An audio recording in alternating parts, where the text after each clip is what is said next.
ये हमारे लिए सौभाग्य की बात है। और जैसा कि हमारा अपना वेद वाक्य है, ध्यान मूलम गुरुर्मूर्ति, पूजा मूलम गुरुपदम, मंत्र मूलम गुरुर्वाक्यम, मोक्ष मूलम गुरु कृपा।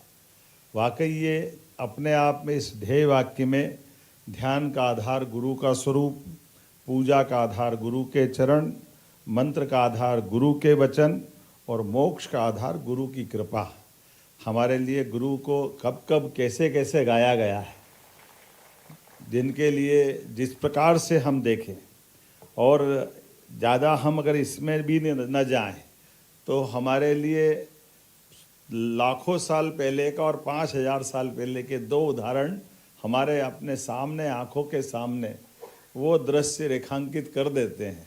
भगवान श्री राम का काल याद करें।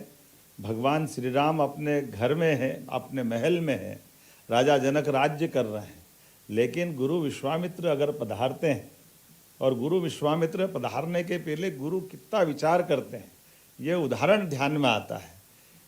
अगर रामायण का टर्निंग पॉइंट हम देखें तो ये एक तरह से वो टर्निंग पॉइंट भी है।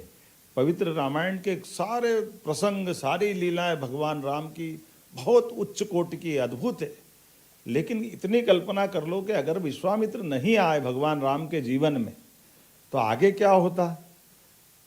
राम राज्य के चलने चलाने की बाकी बातों का आधार अगर कहीं बन रहा है तो यहीं से महत्वपूर्ण आधार बनता है। जैसे वाल्मीकि जी ने बहुत अच्छे शब्दों में लिखा, तुलसीदास जी ने लिखा है कि उस काल में बगल के जंगल के अंदर आतंक की घटनाओं का जैसे आज हाल होता है, ऐसे राक्षसों द्वारा बड़े बड़े अलग अलग प्रकार के अन्याय अत्याचार के घटनाक्रम चल रहे हैं। और उस घटनाक्रम के चलते चलते गुरु विचार करते कि कल का भविष्य अच्छा बनाना है, भावी पीढ़ी का शासक सुयोग्य होना चाहिए। इसलिए युवा पे विश्वास करके भविष्य पे क्या होने वाला उसमें अपनी खुद की बड़ी भूमिका अदा करके हम सब बड़े उस दृश्य को केवल देखें कि अपने आप पर दाव लगा करके विश्वामित्र जी ने राजा जनक के दरबार में प्रवेश किया। और राजा जनक का सबसे प्रिय बालक, उनको तो बड़े जतन से बच्चे हुए, बड़ी वो अलग कहानी है। ऐसे में वो कहते कि महाराज जनक आपके पुत्र मुझे चाहिए। अब आप कभी अंदाज़ा लगा लो कि जो खुद सामर्थ्यशाली राजा हो, उसकी सेना हो, व्यवस्था हो, ऐसे बजाय वो कोई मांगने वाला, मदद कहने वाले, अगर वो कहे कि नहीं हमको आपकी सेना, आपका खुद का साथ, राजा जनक कह रहे कि आपके राक्षसों को मारने के लिए मैं चलता हूँ, सेना भेज देता हूँ, सेना अध्यक्ष को भेज देता हूँ, बोले कुछ नहीं चाहिए, केवल आपके बच्चे दे दो।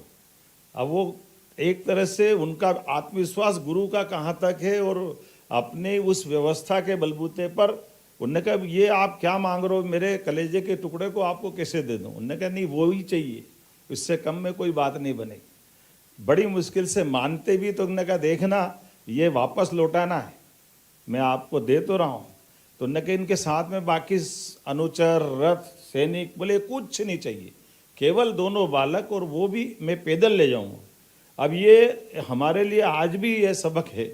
उनके दिमाग में क्या होना चाहिए कि हमारे शासक जो भविष्य में बनने वाले हैं वो जमीन से भी जुड़े होना चाहिए, उनकी सारी बातें नीचे तक पहुंचना चाहिए। जनता की कठिनाइयों से रूबरू कराने के लिए वो नंगे पैर अपने साथ ले चल के रखे जंगल में जाते हैं, और जंगल में आम व्यक्ति की तरह उनकी बाकी जिंदगी से रूबरू कराते हैं। तो सच्चे अर्थों में भगवान राम को श्री राम बनने की राह तो वहीं प्रारंभ हो गई, जब वो अपने तरह से देखते हैं। फिर इधर बाकी घटना हमको मालूम है, हड्डियों के ढेर पूछते हैं ये किसके हैं, बोले ये ऋषि मुनियों के। ये कौन ने मारा, बोले मारीच सुबाहु ने मारा। फिर वो एक महिला राक्षस वो आ जाती है। ऐसे सारे घटनाक्रम में, लेकिन ये कमिटमेंट था कि बस इनको मार के वापस लौटाना है। और गुरु कितनी रिस्क लेते, अपने बच्चा अगर समझ में आ जाए, शिष्य से अच्छा समझ में आ जाए, तो हम सब याद रखें कि उनने केवल अपने मारीच सुबाहु और इनको अंत करके वापस लौटाने वाले थे। लेकिन हमने देखा है कि भगवान राम का, विश्वामित्र का ये एक अभियान पूरा होता है तो उनको वापस लौटा देना चाहिए था। लेकिन उन्होंने कहा नहीं, यहाँ तक की परीक्षा पास हो गई, अब और ऊंची जगह इनको नया टारगेट देना चाहिए। और इसलिए हमने देखा कि वो स्वयंवर वाली घटना तो कहीं उस समय संवाद में रामायण में तो नहीं आती है कि वो स्वयंवर में भी ले जाएंगे, वो तो अपने जंगल की बात थी। लेकिन अपने गुरु को अपने पे भरोसा, व्यवस्थाओं पे भरोसा और अपने शिष्यों को और आगे बढ़ाने के लिए वो स्वयंवर में भी ले जाते हैं। और हम सब याद रखें, उस स्वयंवर में ले जाने के बाद भी एक नई संकट खड़ा कर दिया था, वो तो राजनीतिक रूप से सुलझ गया। वो धनुष जिनका टूटा वो छोटे मोटे महाराज नहीं थे, वो और बड़े वाले थे, उनको हम याद करें। वो उस समय के परशुराम जी का रौद्र रूप और वो सारी चीज़ें, वो तो भगवान राम की आनंद की लीलाएं हैं कि भगवान राम ने विनम्रता पूर्वक धनुष तोड़ने की घटना भी हो गई, माता सीता का वरण भी कर लिया, और जब लेकर आए तब तक भगवान राम का एक अलग जीवन का अध्याय कहाँ से कहाँ पहुँच गया। और ये जो उनका बाल्यकाल का कॉन्फिडेंस बढ़ा, वो कॉन्फिडेंस उनको वनवास में भी काम आया, और बात की रामायण हम सबको मालूम है। तो ये गुरु की महत्ता में बताने के लिए वो प्रसंग मुझे लगता है कि सबसे समसामयिक है, जिसके माध्यम से हमको समझ में आएगा। और कमोबेश भगवान कृष्ण के जीवन में भी वही है।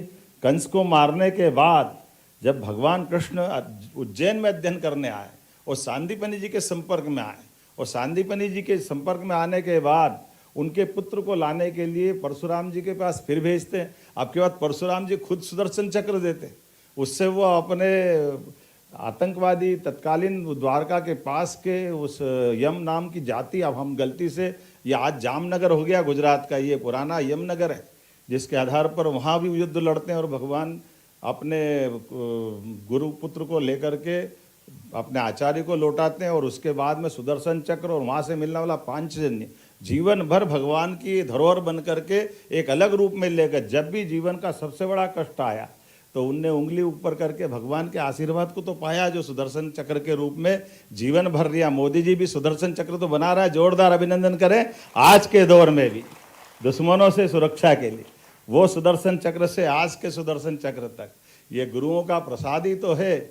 इसलिए भारत ने अपनी राह हमेशा विश्व गुरु की बात कही है।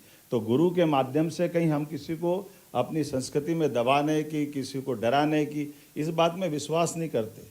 जियो और जीने दो की बात करते, और शिक्षक के माध्यम से मानवता को संस्कार देने की बात करते।